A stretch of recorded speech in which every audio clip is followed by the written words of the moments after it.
So, hey my dear cuties, welcome back to my channel Love is Life 2.0 then आप सुन रहे हो मैं lady doctor. So guys, finally मैं story upload कर रही हूँ जस्ट बिकॉज अगर नहीं करूँगी ना तो हाँ मेरे चैनल में बहुत कुछ हो जाएगा, तो बेटर है कि मैं स्टोरी डाल दूँ।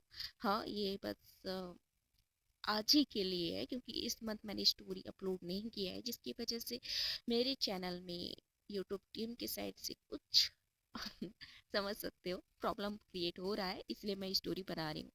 सो गाइस, स्टोरी के लास्ट एपिसोड में आपने सुना ही था कि जो हमारी कशिश रहती है वो अनाया को, डॉक्टर अनाया को जब इस हालत में दिखती है तो उसको बहुत गुस्सा आता है और देन वो लड़के को जाकर 2-3 चपेट मार देती है और लड़का कुछ टाइम में ढेर हो जाता है। डॉक्टर अनाया बस ऑफिसर कशिश के साइड देख ही रही होती है, तो सामने से अनाया बोलती है, ऑफिसर ये क्या है? तो कशिश बोलती है, क्या क्या है? बस ये तुम्हारे साथ मिसबिहेव कर रहा था तो मैंने इसको मजा सकाया है, और क्या है इसमें, कौन सी बड़ी बात है? तो सामने से वो बोलती है, एक्सक्यूज मी, मैं कर सकती हूँ। क्या आप मुझे कोई अबला नारी समझते हो जो मैं कुछ नहीं कर पाऊंगी? तो बोलती है, ओ हेलो, बस मैंने हेल्प किया, ओके। खुद ड्रिंक से लत हो और खुद का हेल्प आप खुद कर पाओगे? ऐसा तो आई थिंक नहीं हो पाएगा, सो बेटर रहेगा कि आप यहाँ से अब चले जाओ। तो बोलते हैं, क्यों चले जाऊं? आपने मेरे पूरे पार्टी की ऐसी की तैसी कर दी है, तो बेटर है कि मैं यहीं पे और कुछ टाइम बिताऊं। इस चीज से ऑफिसर कैसे को थोड़ा सा गुस्सा आता है और वो कहती है, क्या अब भी आप जाने का मूड नहीं बना रहे हो? तो सामने से बोलती है, नहीं मैं नहीं जा रही हूँ, जस्ट बिकॉज आपने मेरी पूरी पार्टी की ऐसी की तैसी कर रखी है तो मैं तो नहीं जा रही। तो बोलती है, हो ठीक है नहीं जाओगे? ऐसे बोल के इधर वो निकलने के लिए रेडी हो रही होती है और उस लड़के की साइड देख रही होती है जिसके साथ वो आई थी। तो उसके साइड देखने के बाद वो फिर से हमारी अनाया की साइड देखती है और उसके साइड देख करके एक इविल से स्माइल करती है। तो हमारी डॉक्टर अनाया थोड़ा शॉक्ड हो जाती है कि यार आखिर हुआ क्या है। तो देखते ही देखते हमारी ऑफिसर कसिस जो रहती है डॉक्टर अनाया को उसकी अपनी गोद में ले लेती है। गोद में लेने के बाद उनको वहां से सीधा बाहर लेके चले जाते हैं। सारे लोग उनको देख ही रहे होते हैं, अब उनको क्या पता यार, अब ये उनका आपसी मामला है तो कोई ज्यादा रिएक्ट नहीं करते हैं। और एक लड़की जब वहां पे जाती भी है कि यार आखिर क्या हो रहा है, तो सामने से डॉक्टर कनाया बोलती है, मेरी हेल्प करो, ये मेरी मुझे जबरदस्ती यहाँ से ले जा रही है। तो बोलती है, मैम आप ऐसा क्यों कर रहे हो? तो सामने से कशिश बोलती है, जस्ट बिकॉज ये मेरी गर्लफ्रेंड है, आपको इशू है? तो सामने से लड़की साइलेंट हो जाती है, यार आप क्या ही बोले।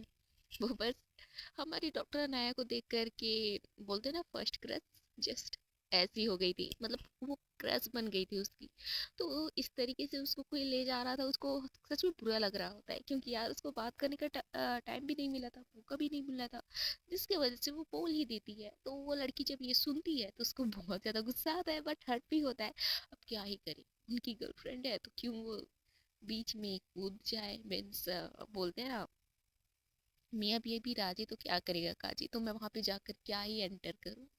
तो ऐसे बोल के चुपचाप वहां से निकल जाती है। तो सामने से डॉक्टर अनाया बोलती है, यार हेल्प करो हेल्प करो। वो लड़की बस पीछे देखती है और कुछ नहीं बोलती, चुपचाप निकल जाती है। ऑफिसर कशिश बस इतना बोलती है, क्या आपको लगता है कोई आपका हेल्प करेगा मेरे अलावा? तो सामने से बोलती है, हाँ तो मुझे भी आपकी हेल्प नहीं चाहिए, आप मुझे छोड़ दो मैं चली जाऊंगी।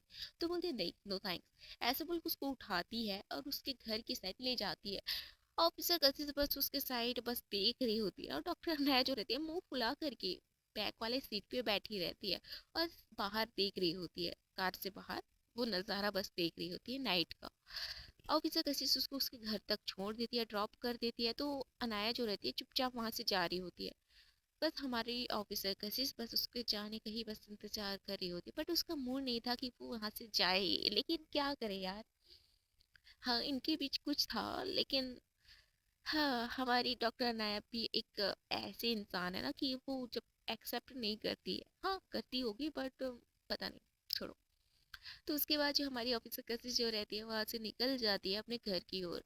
देन नेक्स्ट मॉर्निंग का सीन दिखाया जाता है कि हमें उस बंदी के साइड का सीन दिखाया जाता है जो बहुत ही विल तरीके से हंस रही होती है। हाँ ये वही लड़की है जो उस बंदे के साथ, आई मीन गैंगस्टर के साथ आई थी, उसका पालतू जानवर बन के, मीन्स बिल्ली बोलो डॉगी बोलो I don't care, okay so जो भी है वो बन के आई थी। तो वो बंदी जो रहती है बहुत ज्यादा इवल से स्माइल करते हुए अपने मोबाइल की साइड देख रही होती है और बोल रहती है, फाइनली मैं तुम्हारे बहुत क्लोज आ गई हूँ, मुझे पता है तुम मुझसे लाइक करती हो, पर तुम्हारे दिमाग में तो कुछ भी नहीं है, उसके बारे में कुछ भी याददाश्त नहीं है। तुम यही मौका है कि मैं तुम्हें अपना बना लूं। ऐसे बोल के ईगल से स्माइल कर रही होती है। देन नेक्स्ट टाइम हम फिर से आपसे मिलेंगे, जिस टाइम मिलेंगे ना तो उस टाइम आप मेरी होगी, चिंता मत करो। ऐसे बोलती है और उस मोबाइल को टच करके किस करती है। सो हमें दिखाया नहीं जाता कि आखिर वो किसका पिक है। और दूसरे साइड हमें दिखाया जाता है कि डॉक्टर अनायर ऑफिसर कशिश की एंट्री उनके ऑफिस में हो जाती है, आई मीन क्राइम ब्रांच में हो जाता है। वहाँ पे होने के बाद उनकी बॉडी को फिर से एक बार एनालाइज किया जाता है, हर एक डिटेल एक दूसरे को शेयर किया जाता है। देन इनके अपर ऑफिसर मिस्टर राठौर को भी बताया जाता है कि क्या प्रॉब्लम है और क्या नहीं। तो मिस्टर राठौर भी इस चीज़ को सीक्रेटली इनके ऊपर सौंप देते हैं कि यार इस चीज़ को आप अच्छे तरीके से संभालो। तो ये दोनों भी इस चीज़ के लिए एग्री हो जाते हैं, क्योंकि ये दोनों पहले से इसके पीछे लगे थे। तो राठौर ऑफिसर राठौर नहीं चाहते थे कि कोई और इस केस में इंटरफेयर करे। तो ये दोनों को अपने सीनियर का भी सपोर्ट मिल गया था, तो ये उस लड़की से मिलने के लिए आखिरकार चले जाते हैं। उस लड़की से मिलने के लिए वहां पे चले जाते हैं, बट वहां पे उनको पता चलता है कि वो लड़की यहाँ से कहीं चली गई है। तो इस बात को सुनकर के हमारी ऑफिसर का तो शॉक्ड हो जाती है, वो डॉक्टर के ऊपर चिल्लाना स्टार्ट कर देती है कि आपकी हिम्मत कैसी हुई कि हमारी इजाजत के बिना उनको यहाँ से बाहर जाने के लिए बोल दिया गया। यहाँ वो यहाँ से डिस्चार्ज भी हो गई थी, हमें तो एक बार इन्फॉर्म करना चाहिए, ऐसे बोल के ऑफिसर कैसे बहुत चिल्ला रही होती है। डॉक्टर अनाया भी थोड़ा शॉक थी कि यार ये इस तरीके से रिएक्ट क्यों करें, ओवर रिएक्ट वो भी। तो वो समझ जाती कि हाँ ये केस रिलेटिव है, बहुत इंपॉर्टेंट है। तो वो कुछ नहीं बोलती है। तो फिर से वापस हमें दिखाया जाता है उस लड़की के साइड का सीन। तो फाइनली वो लड़की अपने बारे में बताते हुए उसको वो बताती है कि मैं इसी की बहुत बेतहासा मोहब्बत करती हूँ। हाँ वो लड़की और कोई नहीं, हमारी ऑफिसर कशिश है। जी हाँ, वो अपना पिक रिवील करती है, जो कि हमारी ऑफिसर कशिश का पिक रहता है। तो उसको देख करके वो स्माइल करते हुए बोलते हैं, बेबी मैंने फर्स्ट टाइम तुमको यहीं पे इंडिया में देखा था, जब मैंने अपने मीटिंग के लिए जब मैं यहाँ पे आई थी। तो ऐसे बोल के ये बंदी अपने फ्लैशबैक के साइड चली जाती है, जहाँ पे वो पहली बार ऑफिसर कशिश से मिली थी। हाँ फर्स्ट टाइम ये जब मिली थी ना, तो ये बहुत गंदे हालत में थी, क्योंकि यार इसके पीछे कुछ गुंडे पड़े थे। एंड आपको पता है फॉरेनर फॉरेनर अगर यहाँ पे इंडिया पे आते हैं तो इंसान किस तरीके से पागल हो जाता है उनसे फोटो खींचने के लिए, उनसे पिक लेने के लिए, सेल्फी लेने के लिए, समथिंग बहुत ज्यादा। मैं झूठ नहीं बोल रही हूँ, अगर आप देखो तो आपको मिलेगा, अगर आप चाहो ना गोवा एरिया के साइड तो आपको मिलेंगे ऐसे लोग। तो सॉरी हाँ। तो यहाँ पे हम देखते हैं कि उस लड़की के साथ भी ऐसा हो रहा था, और कुछ लड़की तो बहुत बदतमीज थी, उसके साथ बदतमीजी करने लगते हैं। और देखते ही देखते उसके बहुत क्लोज आ जाते हैं। वो लड़की भी बहुत गुस्से में रहती है और उनसे फाइट करती है, बैक फाइट करती है। लेकिन एक लड़के गुस्से में उसके टमी में चाकू डाल देता है, जिसकी वजह से पूरी तरीके से वो घायल हो जाती है। और वो लड़की वहां से भाग रही होती है, उसके साथ उस टाइम वहां पे कोई नहीं था कि यार, अब था ही ऐसा कि वो एटीट्यूड में रहती थी कि यार मुझे कौन क्या करेगा, वो भी इंडिया में। अगर मेरा यहाँ पे भौकाल दिखा देना तो सभी यहाँ से डर के भाग जाएंगे, सब उसके दिमाग का खेल था। अब बेचारी के पीछे कुछ गुंडे पड़ गए, तो अब वो उनसे भागने के अलावा कुछ नहीं कर पा रही होती है। और जस्ट कि वो वहाँ ऐसे जगह में थी जहाँ पे कोई उसका हेल्प करने के पीछे था ही नहीं, और वहाँ पे दूर दूर तक कोई नजर भी नहीं आ रहा था। और जो लड़के थे ना गुंडे इनसाइड थे, जस्ट लाइक समझो यार। तो वो लड़के भी उसके पीछे पीछे भाग रहे होते हैं, और वो लड़की बहुत ज्यादा घायल थी, उसकी टमी से बहुत गंदे तरीके से ब्लड निकल रहा होता है। हाँ ज्यादा लगा नहीं रहता, लेकिन ब्लड तो निकलता ही है, लॉस तो होता है। देन उसका जो अ, सामने उसका नजर नहीं था, और वो अचानक से हमारी कशिश से टकरा जाती है। ऑफिसर कशिश से टकराने के बाद वो लड़की उससे हेल्प मांगती है कि यार मेरी हेल्प करो, कुछ लड़के मेरे पीछे पड़े हैं। तो वो लड़की जो रहती है थोड़ा सॉफ्ट होती है, बोलती है आखिर तुम्हें हुआ क्या है, तुम्हारे टमी पे इतना चोट है एंड ब्लड वगैरह निकल रहा है, कुछ इशू है। तो बोलते हैं मैंने बता रहा, मेरे पीछे कुछ लड़के पड़े हैं, उन्होंने ही मेरे साथ ये सब किया है, प्लीज हेल्प करो यार। तो सामने से बोलती है ओके ओके डोंट वरी, वहाँ पास ही में मेरा कार है, तो आप चलो मैं लेकर चलती हूँ। तो बोलते हैं इसी बीच जो लड़कों की भी एंट्री हो जाती है, बोलते हैं ओ हेलो, एक के साथ एक फ्री, क्या बात है।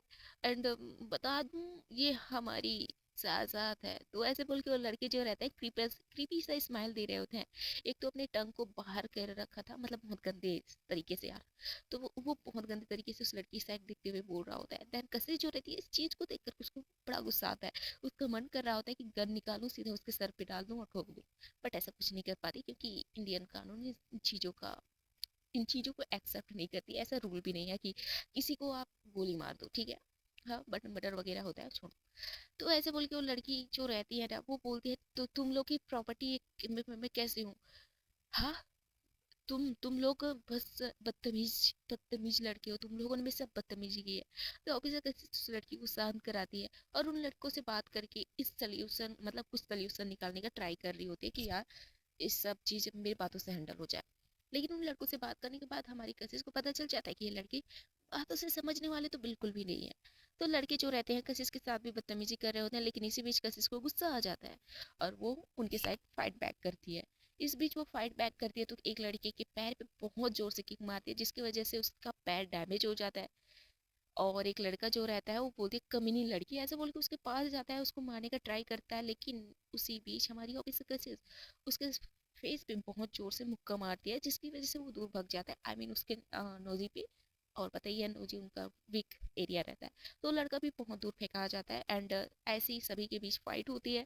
और इन सबको नॉकआउट करने के बाद वो ऑफिसर कशिश जो रहती है किसी के पास कॉल करती है।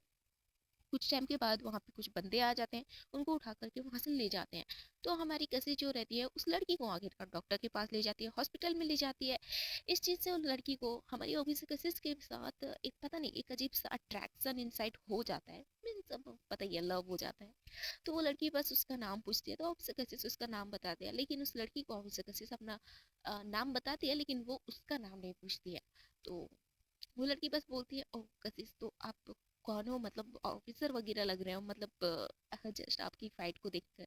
तो सामने से लड़की हंसते हुए ये पूछ रही होती है तो ऑफिसर कशिश भी स्माइल करते हुए बोलते हैं मैं एक ऑफिसर हूँ। तो बोलती है oh thank you so much मेरी हेल्प करने के लिए। तो बोलती है इट्स ओके, हमारे इंडिया में आपका स्वागत है। एंड हाँ कुछ लोग ऐसे ही रहते हैं जो बहुत बेकार रहते हैं, तो आप अपनी आपकी हेल्प खुद से करना सीखें। एंड हो सके तो यहाँ पे आने के बाद बॉडीगार्ड्स भी हायर कर सकते हो।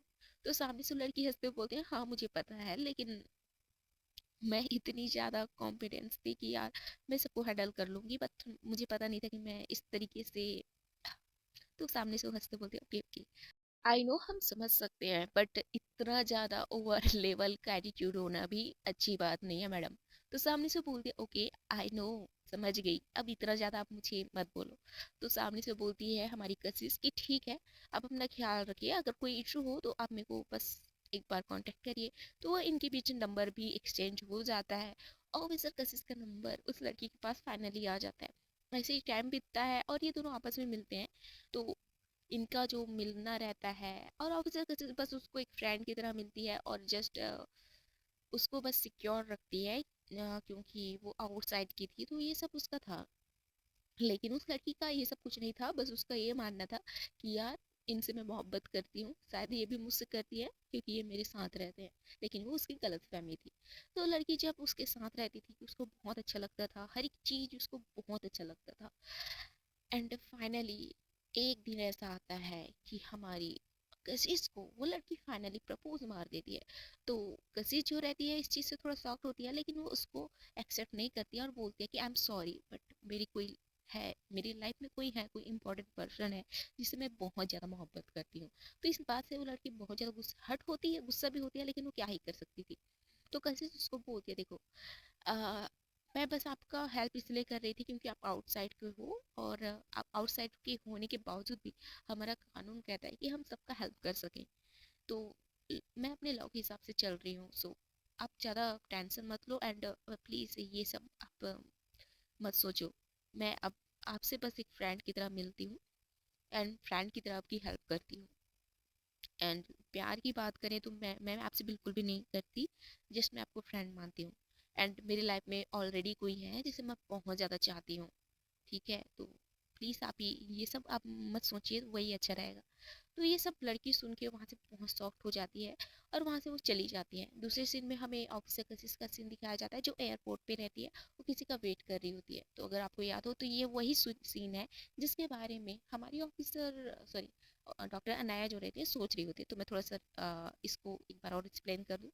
तो जो लड़की रहती है ना वहाँ से चलने के बाद हमारी ऑफिसर कशिश अपने घर चली जाती है। नेक्स्ट सीन में वो एयरपोर्ट का सीन दिखाया जाता है जहाँ पे हमारी डॉक्टर अनाया फाइनली अपनी स्टडी कंप्लीट करने के इंडिया वापस आ रही होती है, वो भी अपनी फ्रेंड के साथ। उसको देख कर के हमारी ऑफिसर कैसे बहुत खुश थी यार, बहुत टाइम के बाद, बिकॉज ये लोग मिले थे।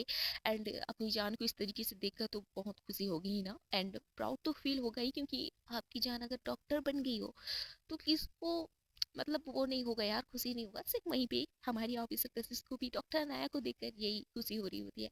डॉक्टर अनाया जो रहती है भाग करके जाकर हमारी ऑफिसर कशिश को हक करती है। एंड इन सीन को कोई देख रहा होता है जो कि वही लड़की थी जो इनका पीछा की थी। देन इन सीन को देखने के बाद ना उस लड़की का खून खौलता है। देन दूर से उसकी एक जो फ्रेंड थी ना, जो डॉक्टर अनाया के साथ थी, वो बोलती है कि तुम लोग अपना ध्यान रखना, मैं यहाँ से टैक्सी करके चली जाऊंगी, मेरा कुछ काम है। एंड हो सकता है कि मेरा कोई मेरे भाई को मैंने बोला था, वो आ सकता है मुझे लेने के लिए। तो ये दोनों बोलते हैं उसको कि यार आप हमारे साथ चल जाओ। तो सामने से बोलते हैं, ओ हेलो, तुम लोग का प्राइवेट मूवमेंट है ना, इसको मैं खराब नहीं करना चाहती, ओके, तो तुम लोग चले जाओ। तो सामने से ऑफिसर कशिश बोलती, यार ऐसी कोई बात नहीं है, आप हमारी जान की फ्रेंड हो, बेस्ट हो, आई मीन बेस्टी हो, तो इतना तो हक बनता है कि हम आपको सही सलामत आपके घर तक छोड़ दें। तो सामने से स्मेल करते हुए बोलते हैं, नो थैंक्स, ऐसा बोल के वहां से वो निकल जाती है। एंड हम देखते हैं कि हमारी ऑफिसर कशिश जो रहती है डॉक्टर अनाया के साइड बहुत ज्यादा नोटी तरीके से देख रही होती है। बट हमारी ऑफिसर कशिश जो रहती है इतनी भी वो नहीं थी कि भरी पब्लिक में वो अपनी जान के साथ कुछ ऐसा बिहेव कर दे जो बहुत ज्यादा प्रॉब्लम हो। तो वो ऐसा कुछ ही नहीं करती, वो अपनी जान को अपनी कार में लेती है और वहां से निकल जाती है। उसके बाद हम सीन दिखाया जाता है उस लड़की की साइड। वो लड़की जो रहती है फॉरेनर, जो हम उसका नाम बताते हैं, उसका नाम एजाबेल रहता है। एजाबेल बहुत ज़्यादा गुस्से में रहती है। और एजाबेल जो रहती है एक अपने बंदे को कुछ ऑर्डर देती है। एंड नेक्स्ट सीन में हम देखते हैं कि डॉक्टर अनाया और ऑफिसर कशिश के बीच मेकआउट हो रहा होता है, मतलब कुछ लवी डवी सा, समझ सकते हो। देन इस बीच उनके पास किसी का कॉल आता है। उस कॉल को ये लोग जब पिक करते हैं तो सामने से पता चलता है कि ये मोबाइल उसी की फ्रेंड का है जिसका कॉल आया है। तो वो उसे बहुत आराम से पिक करती है, तो वो पता चलता है कि सामने से उसका एक्सीडेंट वगैरह हुआ है। तो इस बात को सुन करके ये दोनों बहुत शॉक हो जाते हैं और उस जगह पे चले जाते हैं। और हमारी जो डॉक्टर नया रहती है बहुत रो रही होती है, क्योंकि यार अगर वो उनके साथ गई रही होती तो ऐसा कुछ नहीं हो जाता। तो इनको टाइमिंग वगैरह सब पता चल जाता है कि ये शाम का टाइम ही इनका जो एक्सीडेंट था वो हो गया था। इस बात को सुन करके ये दोनों शॉक होते हैं, वहां पे जाते हैं, उनकी लाश देखते हैं जो पूरी तरीके से मतलब एक्सीडेंट की वजह से जल गया था। एंड उसकी बॉडी जो रहती है टैक्सी में ही रहता है। और सामने जो बंदा ड्राइविंग कर रहा होता है उसका भी बहुत गंदी तरीके से हालत खराब था, और वो वहीं पे उसका भी डेथ हो गया था, आई मीन एक्सपायर हो गए थे ये दोनों। तो इस चीज़ को देख करके डॉक्टर अनाया और ऑफिसर किसी बहुत शॉक्ड हो जाते हैं। तो सामने से ऑफिसर बताता है कि लगता है कि इनका किसी गाड़ी से एक्सीडेंट हो गया है। और हमने सीसीटीवी कैमरा ओपन करने का ट्राई किया है तो हमें पता चला कि इसका एक्सीडेंट एक लॉरी से हुआ है। तो हमने उस बंदे को पकड़ लिया है, तो आप चिंता मत करिए। तो डॉक्टर अनाया बहुत गुस्से में रहती है और बोलते हैं मुझे उसको देखना है। तो सामने से ऑफिसर कैसे बोलते हैं, हे रिलैक्स, ये बस क्या कुछ है तो आप इन चीज़ों से दूर रहिए। तो बोलते हैं, मैंने बोला ना मुझे देखना है। तो बोलते हैं, ओके फाइन, मैं ले जाती हूँ। तो सामने से वो दोनों जो रहते हैं उस बंदे के साइड चले जाते हैं। तो हमें पता चलता है कि उसको जेल में डाला गया है। तो उस बंदे को देख करके डॉक्टर अनाया बहुत गुस्से में रहती है। वो खुद के इमोशन के ऊपर कंट्रोल नहीं करती है और जाकर उससे दो तीन चपेट लगा देती है। तो सामने से लड़का स्माइल करते हुए बोलते, क्या हुआ, मैंने उसको मारा तो तुम लोग मेरे ऊपर हाथ उठा रहे हो, क्यों, वो तुम्हारी कुछ लगती थी? ऐसे बोल के वो बंदा बहुत ज्यादा शैतानी तरीके से स्मेल कर रहा होता है। ऑफिसर किसी को भी थोड़ा सा अजीब लगता है, लेकिन अपनी जान को वहां से ले जाती है, उसको बहुत ज्यादा कन्विंस करती है, हैंडल करती है, और उसको अपने घर पे छोड़ने के लिए एक बंदे को बोलती है। देन वहां से आने के टाइम उस बंदी को, आई मीन एजाबेल को, इनके रिलेशन के बारे में हर एक चीज डिटेल पता चल गया था। देन इसको ये भी पता चल गया था कि यार इनके बीच नाइट स्पैन हो गया था, ये लोग नाइट स्पैन कर चुके हैं, एक दूसरे के साथ मेकआउट कर चुके हैं। इस चीज से एजाबेल बहुत ज्यादा गुस्से में थी। और वो हमारी ऑफिसर कशिश को कुछ तो नहीं करती, बट वो किसी के पास जाती है। एंड हमें फाइनली पता चलता है कि इजाबेल एक गैंगस्टर रहती है जो कि आउटसाइड से इंडिया में आई रहती है, बाकी के मतलब चीज़ों के लिए, जस्ट कि ड्रग्स हो गया, इन सब का सप्लाई के लिए यहाँ पे इंडिया आई थी, ताकि एक दूसरे के साथ ये लोग एक कनेक्शन बना सकें। तो उसमें से एक बंदा जो रहता है उसके लिए रेडी नहीं था इन चीज़ों के लिए, जस्ट कि वो नहीं चाहता था कि हम कि वो एरिया के बच्चों को खराब होने दे। तो बंदा वो इसका बस खिलाफ कर रहा होता है, तो जिस चीज़ से इजाबेल को बहुत गुस्सा आता है, बट वो उस टाइम कुछ नहीं करती। लेकिन फाइनली उसका गुस्सा निकालने का टाइम आ गया था, तो अपना गुस्सा उसी बंदे के ऊपर निकालती है, बहुत गंदे तरीके से उन सबको मारती है। सेकंड सीन में दिखाया जाता है कि हमारी ऑफिसर कसिस को पता चल जाता है कि किसी ने एक गैंग को मार दिया है। लेकिन ये लोग सरप्राइज नहीं होते, क्योंकि यार ये तो नॉर्मल बात है कि बहुत सारा गैंग है, आपस में मिले हुए हैं और इनके पीछे ऐसा फाइट होना तो बस नॉर्मल सी बात है। तो इसलिए ऑफिसर कसिस भी ज़्यादा रिएक्ट नहीं करती है। और देखते हैं कि इजाबेल सेकंड सीन में हमारी ऑफिसर कसिस का कार उड़ा देती है। और ये वही सीन है जहाँ पे हमारी ऑफिसर कसिस की पूरी तरीके से मेमोरी लॉस्ट हो गया था, और वो हमारी डॉक्टर अनाया के बारे में टोटली भूल गई थी। एंड हमारी ऑफिसर कसिस को उसके इस जगह से एक न्यू एरिया, एक न्यू सिटी में ले गए थे। इस चीज़ का इन्फॉर्म वो डॉक्टर अनाया को बिल्कुल नहीं कर पाए थे, क्योंकि उनका मोबाइल जो रहता है वो पूरी तरीके से जल कर खराब हो गया था। एंड इस वजह से वो उनके पास कोई भी कांटेक्ट नहीं था कि यार इनकी फैमिली कौन है। जितना भी ऑफिसर राठौर को पता था उसकी फैमिली के बारे में, तो वो उनकी ही फैमिली को बताया जाता है। तो ये सभी जो रहते हैं इसको लेकर के किसी और हॉस्पिटल में ले जाते हैं, और वहाँ पे इनका जो ट्रीटमेंट रहता है वो सब कुछ होता है। देन सामने से डॉक्टर बताया जाता है कि इनका मेमोरी लॉस्ट हो गया है, तो मैं नहीं चाहता कि आप लोग इनके ऊपर, इनकी पुरानी मेमोरी के लिए इनके ऊपर आप प्रेशर करो। अगर ये सब करोगे तो हो सकता है इनका माइंड ऑटोमेटिकली काम करना बंद कर दे और इनकी ब्लड सर्कुलेशन मतलब सब हो जाए, एंड हो सकता है बहुत इशू हो जाए। तो बेटर रहेगा कि आप ये सब मत, ये सवालात आप इनसे ना करें, ये आप लोग के लिए बेटर रहेगा। तो सामने से वो घर वाले भी मतलब उनकी फैमिली मेंबर्स भी इस चीज़ से एग्री करते हैं। सेकंड सीन हमें डॉक्टर अनाया के साथ दिखाया जाता है। डॉक्टर अनाया को पता चल जाता है कि ऑफिसर कसिस की कार का एक्सीडेंट हो गया है, और उनके बारे में ज़्यादा डिटेल में उनके बारे में नहीं पता चलता है। तो ऑफिसर अनाया को वहाँ से शिफ्ट किया गया है, इसके बारे में भी उसको पता नहीं चलता। सो हे माय गाइस, देखते हैं कि इसके नेक्स्ट एपिसोड में क्या होता है, जानेंगे नेक्स्ट एपिसोड में। एंड हाँ माय डियर गाइस, इसके नेक्स्ट एपिसोड 1 वीक के बाद हो सकता है, या 1 वीक से थोड़ा ज़्यादा लग जाए। हाँ बट आई थिंक 1 ही वीक लगेगा। सो प्लीज़ हैंडल कर लेना, एंड ध्यान रखिए अपना। Love you all, bye bye. ठीक है।